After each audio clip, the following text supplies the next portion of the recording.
Hindi pa yan nakaligo pero basa na ng pawis. Lagyan ko lang ng tuwalya yung likod ko kay matuyuan.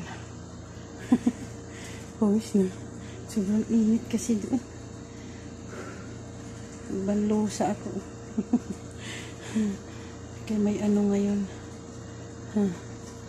May iwan ko sa kanila kung ano yung ano nila na chai. Ngayon hindi ko alam kung ano yung event nila.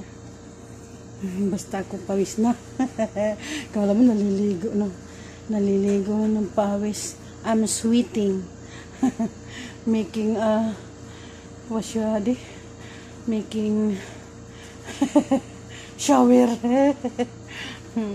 But I'm not showering. I'm sweating. O, diba? Pati dito talaga basa. Ganun, guys.